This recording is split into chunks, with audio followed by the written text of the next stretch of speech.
Okay, today I'm going to take you through the amazing, super easy way to do a Pat's Wiggly Legs or girdle bug or something. I discovered these when I was fishing in Montana. Every guide used these. And then I tried it out on my smallmouth fishing on the Huron River, and it was incredibly deadly.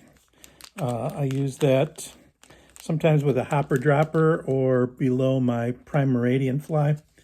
It just works. I think it's the legs. So I'm starting out with, and you can make these fit your particular environment. This is a number 8 long shank hook. Nothing special about it. And the first thing I'm going to do is put some thread on it. And I just realized that I make my own threaders. So stick that in there. If you've never used a threader, this is how they work. You stick that in there.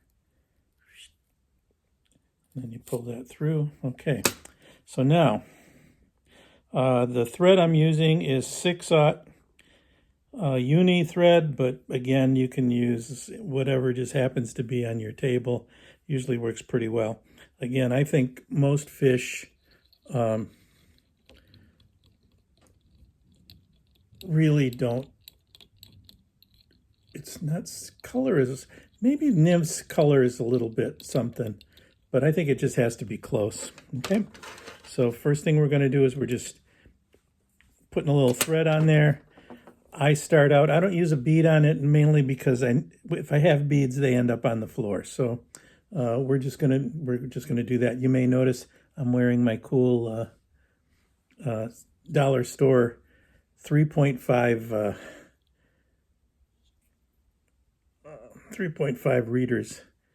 They're great for tying flies.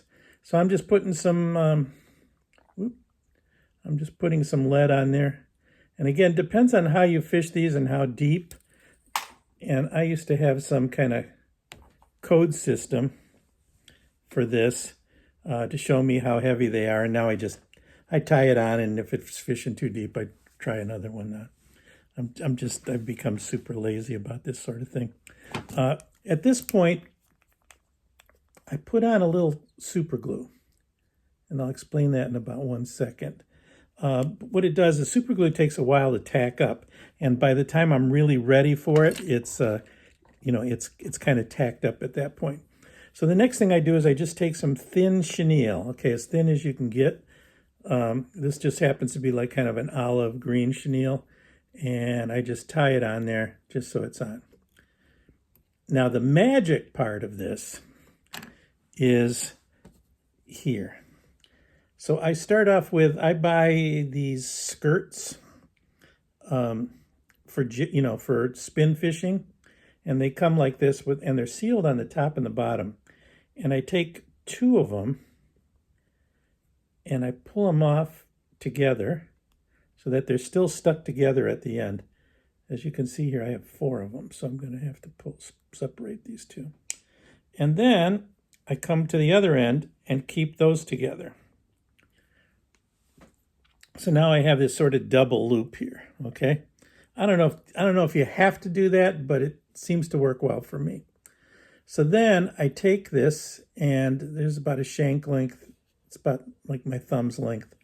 So I tie both of them onto here, kind of a light loop first, and then tie it on.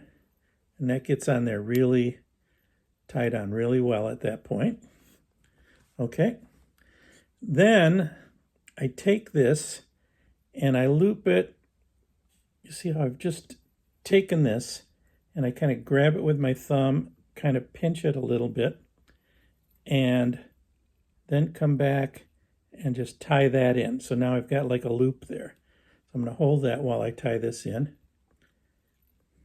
Okay, then I come up here, and if you want, I'm going to get crazy here. I'm going to tie a double. So we're doing a double Pat's wiggly legs. So I'm moving up to about 1/3 of the way. I put another one of these crazy loops, tie it in.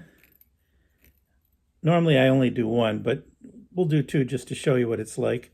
Then I move this forward to the front and I tie that in. Try to keep it up on top if you can. Okay, I don't know what I've done there, but I've done something odd. Okay, here we go. And I tie that on there, okay? So now I have this all tied. Oh, that got loose somehow. Okay, so now it's a matter of just bringing my chenille up. So I bring it around and basically between each of these loops, I'll put a layer of chenille.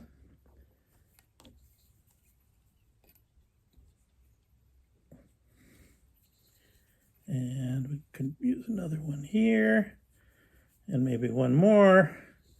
And then I'll come over here, put one between those two guys. There we go. This can all be fixed up at the end. Bring a couple more around. Bring a couple more around. I'm just about at the end where I want to be. Then I can throw my thread around there. I pretty much have it where I want it. I'm going to trim this off. Then I come over here, wrap a few around the eye.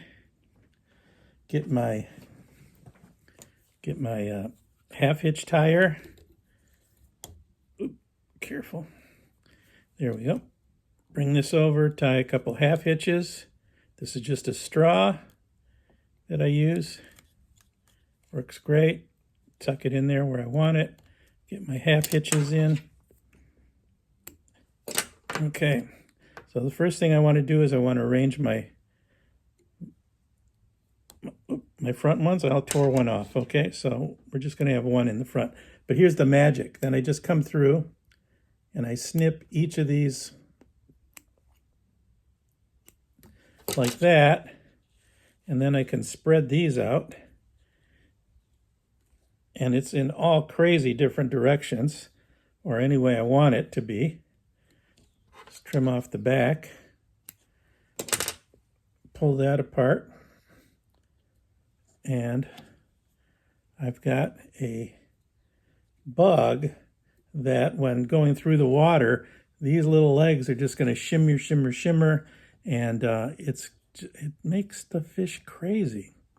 And I don't know exactly why that works so well. So that's my magic way of doing it. The trick is just using one double piece and then making those loops, and you can put as many of these on as you want. Usually I just do one set. I did extra ones today just to kind of show you how many you can add to it. You can make it look like a I can never say that right. Hellgrammite. Really well just by having lots of legs on it. I mean, you could do the body in black and then some black legs, and it would sort of match the hatch on something like that. But anyway, that's the super magic secret way. Is just those loops and then bloop, bloop, bloop with your scissors, and you're all done. I hope that was helpful. It's just another little trick to tying. I like to get my ties in. You know, I kind of like to tie fast because I don't like to waste a lot of time. I would maybe finish this with, personally, I'd just put a drop of glue up here in the top just to make sure nothing falls apart. And there you go. Ta-da.